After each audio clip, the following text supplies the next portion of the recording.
On my birthday, my family handed me a card that said, "At least you tried and laughed."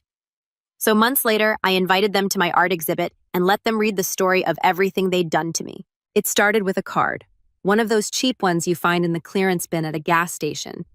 Probably meant as a joke between coworkers or something you'd give ironically to a roommate who failed an exam. But this one wasn't from a stranger or a classmate. It was from my family. My name's Mason. I'm 24, and I haven't celebrated my birthday with them since. The card read in bold Comic Sans, with a cartoon of a sad clown holding a deflated balloon. "At least you tried." Inside, in my dad's handwriting blocky and slightly crooked, he'd written, "You gave it a shot, kiddo." Then, under that, in various pens, my mom, my sister Jenna, and my younger brother Liam all signed their names like it was some big joke, a family project. I remember reading it while standing in our living room, surrounded by the forced decorations they had lazily put up that morning. One limp banner that read "Happy B-Day," and a few streamers drooping sadly from the ceiling fan like they'd given up halfway through. There was no cake, just an empty stand with candles sticking out of it like a taunt. And the worst part? The laughter, that sharp, familiar laughter that always started with Jenna, like she was the cue card in a sitcom audience. Then Liam joined in. Then Mom. Dad chuckled too, but his was more of a low grunt, like he wasn't really in it but didn't want to be left out. I stood there holding the card in one hand, candles flickering on a ghost cake in front of me, their light catching in my eyes, while Jenna lifted her phone and said, "Smile, Mason. Say minimum wage." That got another round of laughs. I smiled. I posed. I played along because that's what I always did. I've always been the one in the background, the gentle one. As Mom liked to say, the emotional support son. Never the golden child. That was Jenna, who got straight, as in a full scholarship to college. Never the prodigy. That was Liam, the soccer star who'd already been scouted for regional teams by age 16. I was the kid who dropped out of community college after 2 semesters, tried to start a screen printing business that failed within a year, and now worked at a used bookstore that barely kept the lights on. I wasn't bitter. Not at first. I accepted my role. Every family has one right, the one they tease, the one they poke fun at because he can take a joke. But something about that birthday hit different. Maybe it was the way Mom didn't even pretend to act like it was a surprise this year. Maybe it was the way Liam kept glancing at his phone during the party, probably texting his girlfriend about how dumb it all was. Or maybe it was how Jenna, who had recently landed a job at a law firm downtown, looked me dead in the eye and said, "Maybe next year you'll actually have something to celebrate." I didn't even respond, just blew out the candles on air. Literally nothing on the stand, not even a cupcake. Jenna clapped sarcastically. Dad said, "Make-a-wish sport." Like that wasn't the saddest joke of all. I went through the motions as usual. Took the photo, held up. The card pretended it was all fine, but inside something snapped. I didn't know it at the time, but looking back, that was the exact moment I started packing up mentally, not just from the party, from the family dynamic that I'd accepted for far too long. The next morning, I woke up before anyone else and sat in my car for almost an hour with the keys in my hand. It was my old Corolla, the one I'd bought with my own money 3 years ago. The AC barely worked. The upholstery smelled faintly of coffee and pine air freshener, and the left speaker crackled like firewood. But it was mine. Every dollar, every mile, every scratched bumper was mine. That meant something maybe more than it should have. I didn't leave right then, but the idea had taken root. I started watching them more closely over the next few days, listening, observing. The way Mom would change the subject when I talked about trying to write again. How Liam laughed when I said I was thinking of maybe going back to school. How Jenna rolled her eyes when I said I wanted to try painting again. Just a hobby, something creative. They didn't say no. They didn't have to. Their faces did all the talking. That quiet smirk of doubt. That performative patience, like I was a child trying to explain why the sky was purple. It wasn't always like this. I mean, growing up, we weren't exactly the Brady Bunch, but there were good moments. Dad teaching me how to change a tire. Mom bringing me soup when I had strep. Jenna helping me make a PowerPoint in high school. Liam giving me one of his old hoodies when mine got ruined in the ring. But somewhere along the way, that warmth turned into something colder, more transactional. If you weren't winning, achieving, performing, you were background noise. Still, I stayed. I told myself I had to. Rent was insane, and I didn't want to burden my friend Alex again. He'd already let me crash on his couch for 2 months last year. Plus, there was a small part of me that still wanted their approval like a dog chasing after a car it knows it'll never catch. 2 weeks passed. I smiled through dinners, nodded during small talk. I played my role like a pro, but each night I spent hours scrolling apartments in nearby cities, researching part-time jobs, looking up night classes. I even pulled out an old sketchbook and started doodling again. Nothing fancy, just charcoal lines the way I used to. Something about putting marks on paper grounded me, reminded me I was real, not just a prop in their sitcom. Then came the turning point. It was a Sunday. Jenna had come over for brunch. She didn't live with us anymore, obviously. She had a downtown condo with modern lighting and a doorman who knew her by name. She brought her new boyfriend, Nick, a guy with sleeve tattoos, and that confident smirk of someone who'd never been told no in his life. We all sat at the table, Mom making her famous blueberry pancakes, Dad grumbling about syrup brands, Liam on his phone as usual.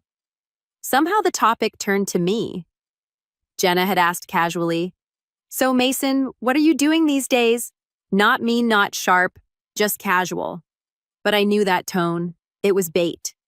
The same tone you'd use when asking a toddler what they want to be when they grow up. I replied evenly, "Still working at the bookstore. Might take some online courses." Nick snorted. "That sounds fun." Jenna tilted her head, mocked curiosity painted on her face. "What kind of courses? Graphic design?" "Maybe something creative," I said, already regretting it. "Graphic design," Liam chimed in, finally looking up. "Isn't that like making logos and stuff?" I nodded, among other things. Dad chuckled. "Didn't you try that already with those t-shirts?" "They were screen-printed designs," I corrected. Nick leaned back, arms crossed. "Yeah, but those didn't sell right." Mom tried to change the subject. Bless her, but it was too late. The jabs had started. "Jenna, maybe just get something stable, like an admin job or something." "No shame in that, Liam." "Yeah, like filing papers or answering phones. You'd probably be good at that." I swallowed hard, smiled. "Thanks for the vote of confidence." Nick grinned. "Hey, at least you tried, right?" And that was it. That stupid phrase again. That card, that joke, that moment they all thought was harmless and hilarious. I stood up, not abruptly, not angrily, just calmly. I walked to the kitchen, grabbed my keys, and walked right out the front door. No speech, no scene, no drama, just gone. I stayed with Alex that night, and the next told him everything. He didn't say much, just handed me a spare blanket and said, "Took you long enough."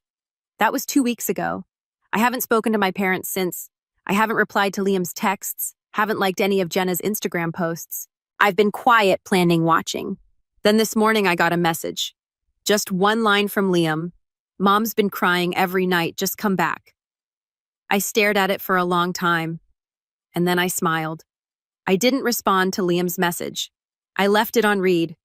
Maybe that sounds cold, but after everything, I wasn't ready to be guilt-tripped back into my role as the family punchline. I'd spent years accepting scraps of affection wrapped in passive-aggressive jokes, thinking it was love just delivered badly. But the moment I walked out of that house, something shifted. And not just in them, because apparently me leaving threw the entire family into some melodramatic tailspin, but in me, I started seeing it all differently. Every offhand comment, every joke, every side, and Jenna threw me across the dinner table, and suddenly it didn't feel like teasing anymore. It felt like cruelty with a smile.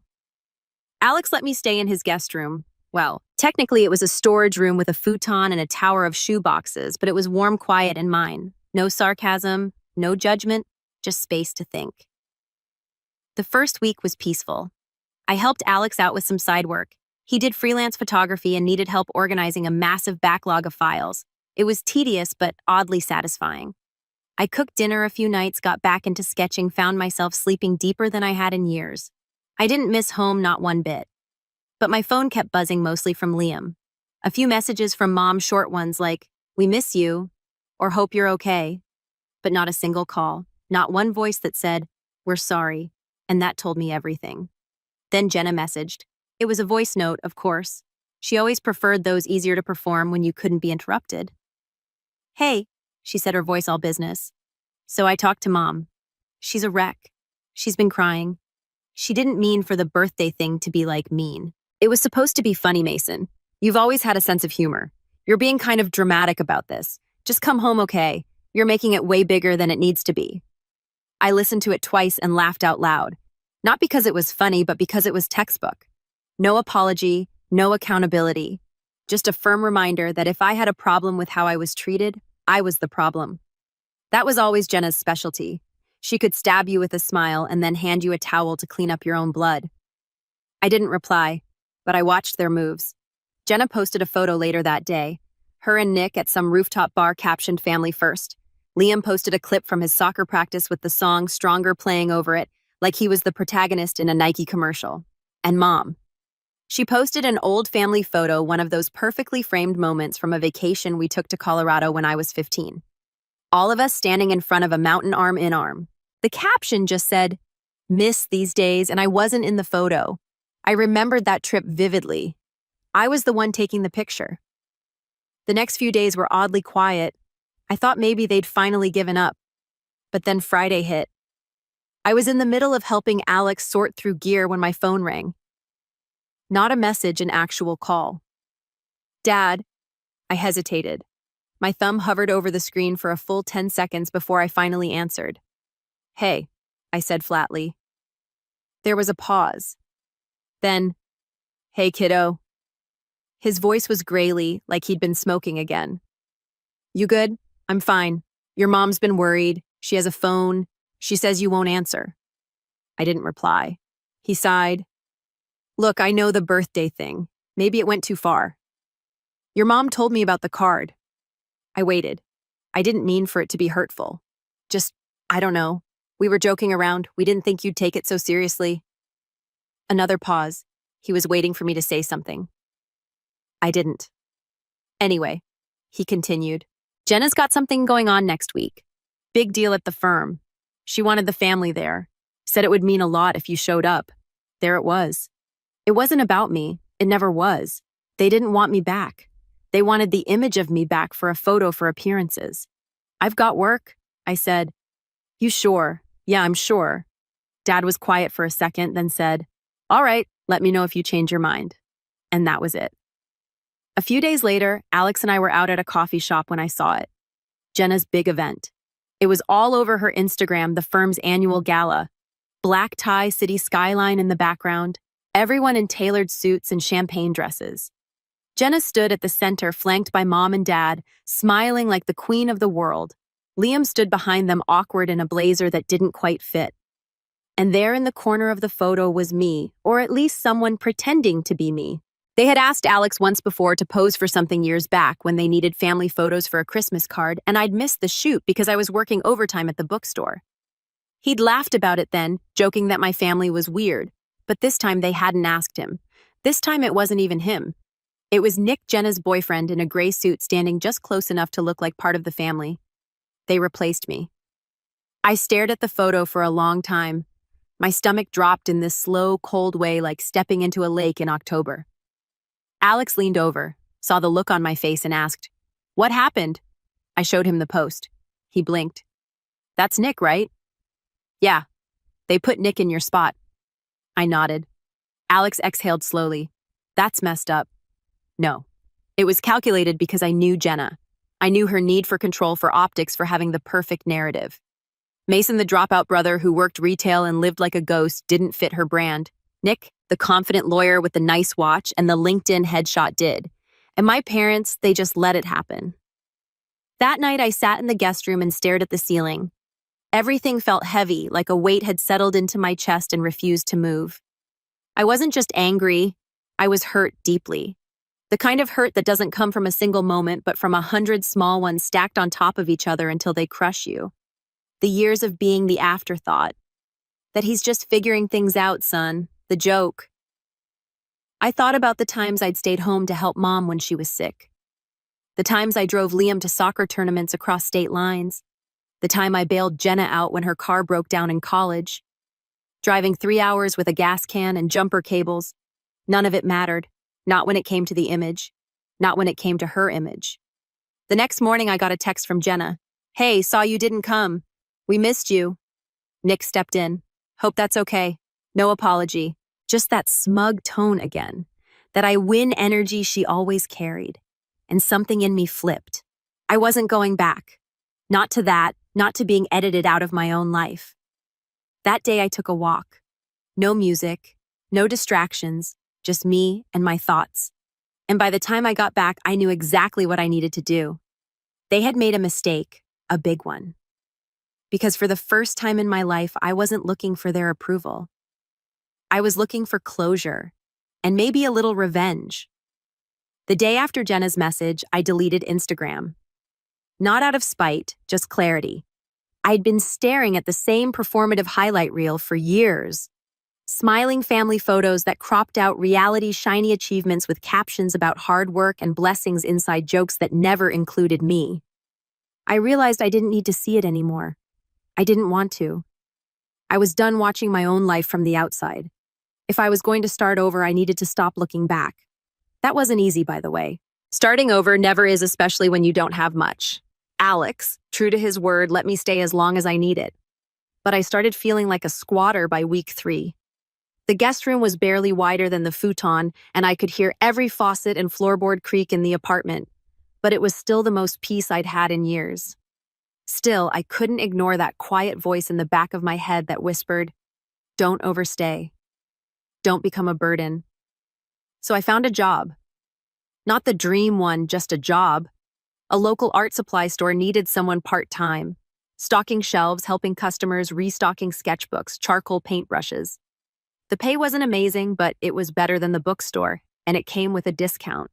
That part mattered more than I admitted. I remember my first shift. I was in the back unpacking a box of oil paints when I saw it.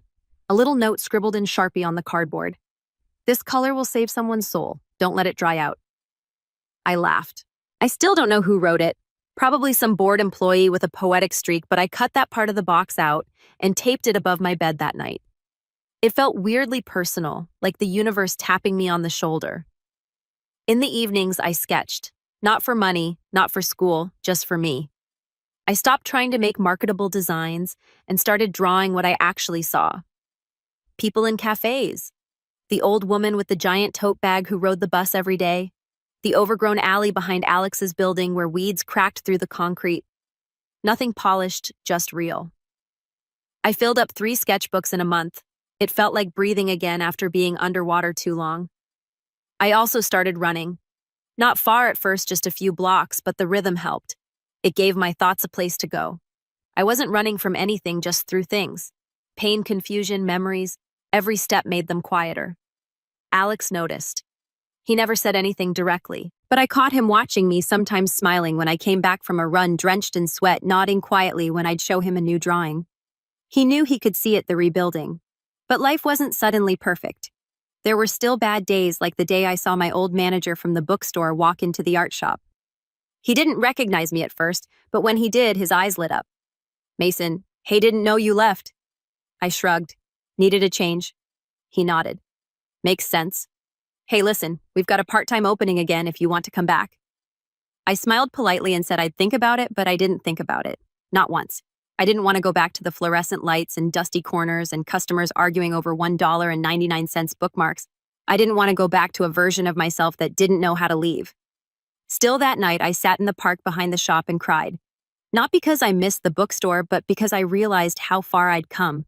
I hadn't even noticed. I'd been so focused on surviving that I hadn't realized I was actually living again. That hit harder than I expected. The fall had already happened. This was the rise. 1 week later, something strange happened. My sketches started getting noticed. I'd been pinning a few up on the community board at the shop, mostly to fill space, honestly, but customers started asking about them. A woman came in, one day pointed to a charcoal sketch I did of a guy playing the saxophone on the subway and said, "How much for this?" I blinked. "It's not for sale." She smiled. "It should be." That night, Alex helped me set up a small online portfolio. Nothing fancy, just a few high-res scans, a short bio, a PayPal link. We called it Lines Between after a note I'd scribbled in one of my drawings. Life happens in the lines between what you meant and what you said. I didn't expect much, but within 2 weeks I sold 3 prints. It wasn't about the money. It was about being seen. Not through the lens of a family name or a job title, just seen. Mason, the guy who sketches people when they're not looking. Mason, the guy who finds poetry in fire escapes and cracked sidewalks. Mason, the guy who finally believed he had something to offer. Around the same time, I got an email from a local gallery. Someone had seen my prints online, probably one of the customers from the shop, and passed along my name. They were putting together a community exhibition featuring local artists. No fees, no commissions, just a chance to show your work. They invited me to participate. I read the email twice before I believed it. I didn't tell anyone right away, not even Alex. I just replied yes and started choosing pieces. I wasn't aiming to impress anyone. I just wanted to tell the truth visually, at least. A week later, I ran into Liam. Total accident. I was walking out of the grocery store, arms full of oranges and protein bars, when I heard someone shout my name. Mason. I turned and there he was. He looked taller, somehow more tired too. He was wearing his team hoodie, but his face didn't carry that usual teenage smugness. Just something softer. I thought that was you, he said, jogging up. Hey, I said cautiously. You haven't answered my texts. I know he shoved his hands in his hoodie pocket. Mom's still upset. I didn't say anything. He shifted awkwardly. I'm not here to guilt trip you. I don't know. Wanted to see how you were doing. I'm doing okay, I said. Better, actually. That's good. He paused, then added, You look different. I smirked in a bad way. No, just calmer. We stood in silence for a second, then he said, They really messed up, huh? I blinked. He looked down at the pavement, the birthday, the card, all of it. I don't know why I laughed. It wasn't funny, it was mean. I studied him. He looked genuinely remorseful. Not rehearsed, not coaxed, just raw. You followed their lead, I said. We all do that sometimes. I don't want it anymore, he muttered. Jenna is the worst about it. She always sets the tone. Dad just co-signs it. And Mom, he trailed off. She stays quiet. Yeah, I exhaled. I know. He looked up at me, eyes glassy. You think you'll ever come back to the house? Yeah. I looked away. I don't know. Not like before. He nodded slowly. I miss you. That hit harder than I expected. I didn't know what to say, so I just said I miss you too. We didn't hug or anything, just stood there for another minute before I told him I had to get going. But I watched him walk away for a long time. That night, I told Alex everything about the gallery, about Liam, about how I wasn't sure what I felt anymore. Alex smiled. That means you're healing. Healing sucks. He laughed. Yeah, but you're doing it anyway. I didn't respond, just sat there with a bowl of cereal and the quiet hum of traffic outside the window. 2 days later, the gallery opened. It wasn't a big event, no red carpet, no spotlights, just a handful of local artists, a rented space, and a table with cheap wine and crackers. But when I walked in and saw my pieces hanging on the wall, real framed, lit by soft bulbs, I felt something loosen in my chest, like I'd been holding my breath for years without realizing it. People stopped to look, some lingered. One woman cried in front of a sketch I did of a man sitting alone in a laundromat. She asked me what it meant. I told her I didn't know, that it just felt true. She nodded. That's exactly it. And then she hugged me. Later that night, after the show ended, I got a message. Not from Jenna, not from Mom, from Dad, just 3 words. We saw it. That was all. But I knew what it meant. I didn't reply, not yet, because the story wasn't finished. Not until they saw the whole picture. The gallery show changed something. Not just in me, but in them. After Dad's message, I half expected a flood of texts or maybe even a call, but nothing came.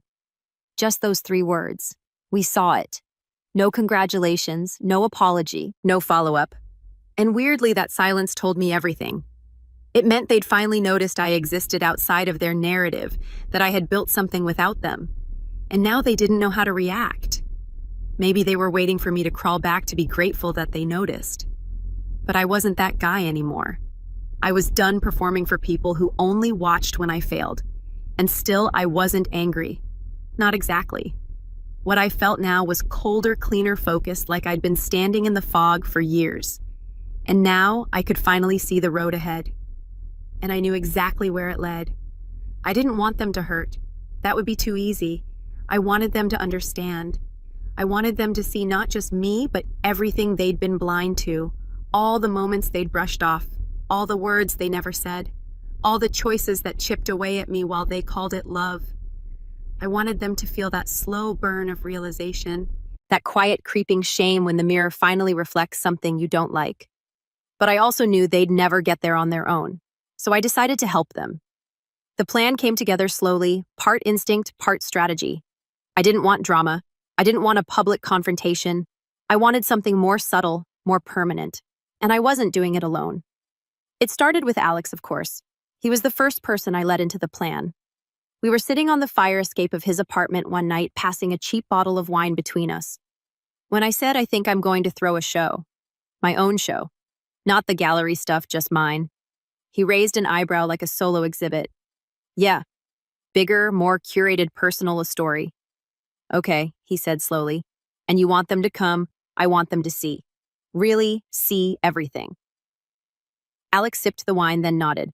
So a trap, but make it classy. I grinned. Exactly. We started planning that night. The idea was simple. An art exhibit, but not just sketches or paintings. A timeline, a memoir in graphite and ink. A walkthrough of my life. The highs, the lows, the quiet pain. Each piece would be paired with a small note handwritten. Some would be direct quotes, others would be unspoken thoughts. Some would just be dates circled in red. I didn't want it to be about blame. I wanted it to be true. Over the next month, I worked like a man possessed. I stopped taking extra shifts at the art shop. I poured every waking hour into sketching, planning, writing. I filled notebooks with moments I'd buried. My 18th birthday, when Mom forgot to pick me up from school and laughed when I walked home in the rain. The time Dad told me, "You're not a failure. You're just not built for success." The dinner when Jenna announced her job offer and everyone toasted while my promotion at the bookstore got a, "That's nice, Mason." I recreated them all visually, symbolically, literally in some cases. One piece was a child's chair at an adult table, legs saw off to keep it from standing. Another was just a dark hallway with a single door open and the words "too late." He's already left carved into the floor. Each piece came with a date and a name. I didn't call anyone out. I didn't have to. The art spoke for itself. Alex helped with logistics, securing a venue, figuring out lighting, drafting invites. He had a friend named Yasmin who ran a boutique design studio, and she offered to help with the show branding. We called it the empty stand after the cake stand for my birthday. A symbol, a message. Yasmin loved it. It's haunting, honest. People are going to talk about this. I hope so. And then came the harder part, the invitations. I didn't want to just post about the show on socials. I wanted to invite them directly. No hiding, no passive-aggressive subtweets. Just a clean, crisp invite with my name, the date, the location, and the title, The Empty Stand. A solo show by Mason Elliott. No explanation, no emotional plea, just the facts. I mailed it to my parents, Jenna, Liam, even Nick, because of course I did. I wanted him there too. Not out of malice, but because he was part of the story, now the stand-in, the ghost in my seat. They had a choice. Show up or stay away. And if they came, they'd get the message loud and clear. In the meantime, I kept building. The show was a month away, and I wanted it to be perfect. I recruited another friend of Alex's, Mara, a lighting designer, to help set the mood. Each room would be lit differently. The childhood section would be soft, warm light, slowly turning cooler and harsher as you walk deeper into the exhibit. The final room, bare bulbs, no warmth, just truth. We even added audio, snippets of family conversations I'd recorded over the years. Quiet background noise you'd only catch if you stopped to listen. A voice saying, "He'll figure it out eventually." Laughter. A clink of glasses. My own voice barely audible saying, "Yeah, I'm fine." And the final track. Me blowing out candles on nothing, just the sound of breath. We looped it. 2 weeks before the show, I saw Jenna again. It was at a cafe downtown. Total accident. She was in line behind me. I felt her presence before I heard her voice. "Mason." I turned slowly. She looked good as always, polished, confident blazer over a blouse like she'd stepped out of a Pinterest board. But her expression faltered when she saw me like she hadn't expected me to look. "Okay." "Hey," I said calmly. "I got your invite." "Oh yeah, I didn't realize you were still doing art. I never stopped." She nodded, fidgeting with her phone. "Is it like a real show with people?" "It's a solo exhibit. I curated it myself." Another nod. Then Mom's been asking about it. She can come. Jenna shifted. She's nervous. She should be. I stepped aside as my order was ready. Black coffee, no sugar, and walked to the cream station. Jenna followed. Is it about us? It's about me. But we're in it, right? I looked her dead in the eyes. You were always in it. You just didn't notice. She opened her mouth to reply, then stopped. Something flickered in her eyes. Shame. Maybe, maybe not. I'll be there, she said quietly. Good.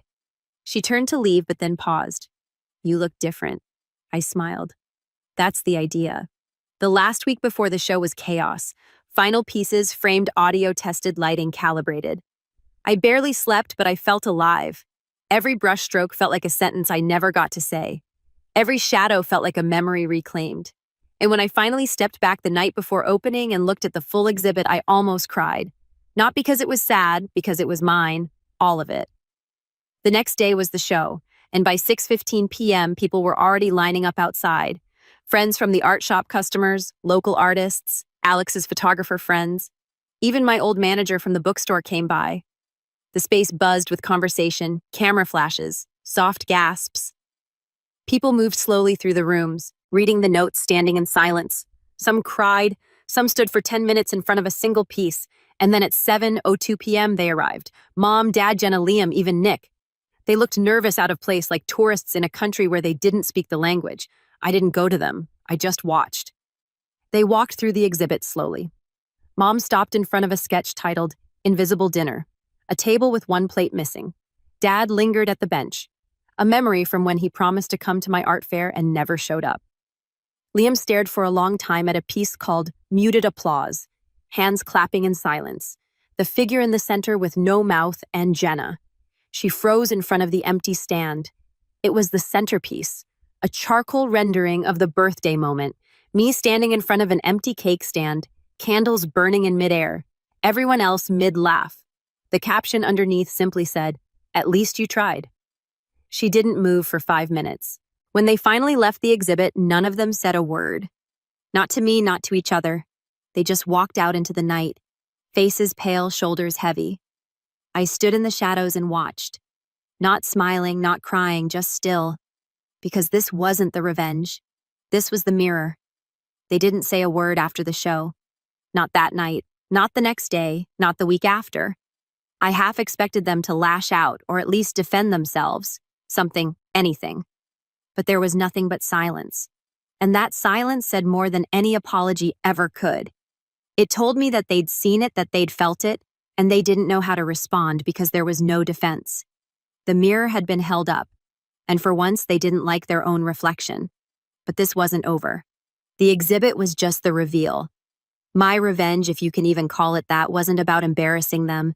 It was about freeing me, about removing their power.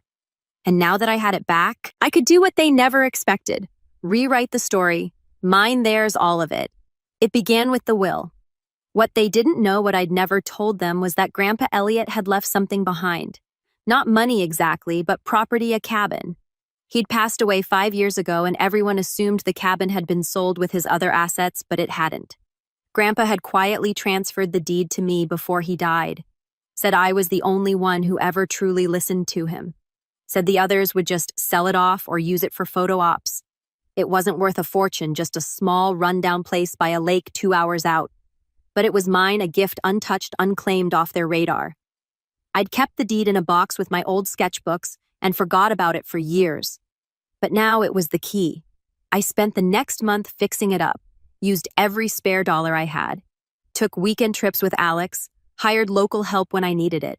We sanded floors, painted walls, rewired lighting. I even built a small studio space in the back with skylights for natural light. It became a sanctuary. Quiet, still sacred. No laughter at my expense, no birthday jokes, just wind, water, and pencils against paper. Once it was finished, I filed for an LLC, Empty Stand Studios, and used the cabin as the legal address. It was symbolic, sure, but it was also practical because now I had a business, a brand, a space to work, host, teach. And that's when I made my next move.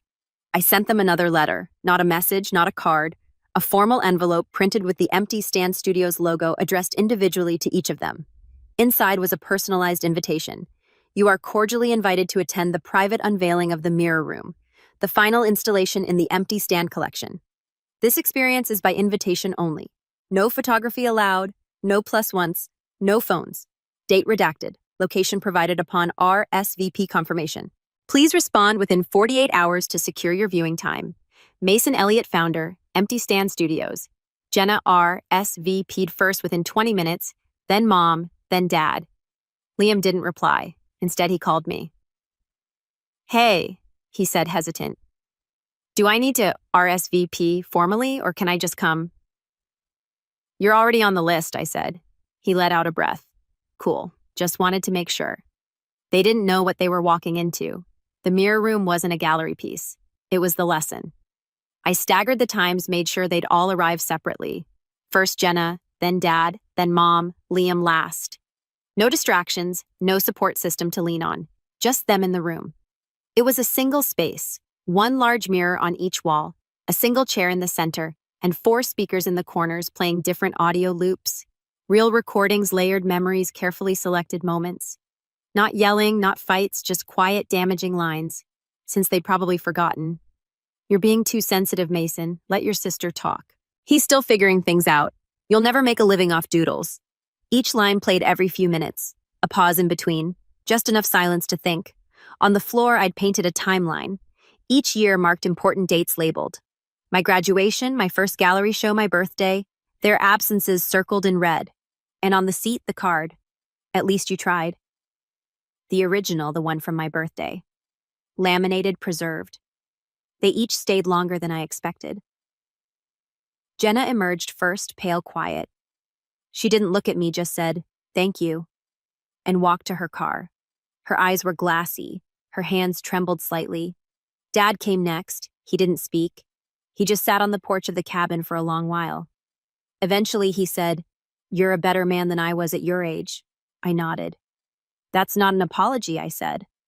"I know," he replied. "I'm still working on it." Mom came out crying. Not the dramatic kind. Not the performative sobs, just slow tears, silent. She hugged me. I didn't hug back, but I didn't pull away either. "I thought I was helping you toughen up," she whispered.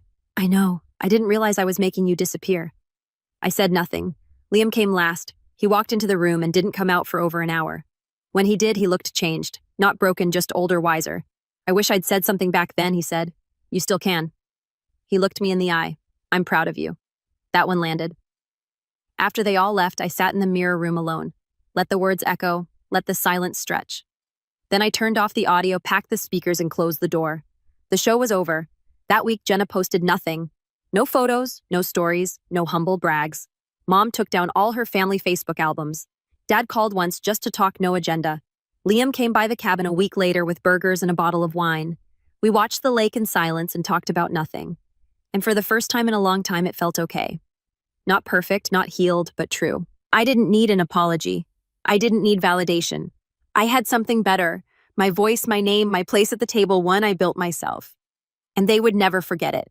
Not after the empty stand, not after the mirror room, not after watching the son they overlooked become the man they couldn't ignore. Final line, they gave me a card that said, "At least you tried." And in the end, they were right. I did try, and I did it.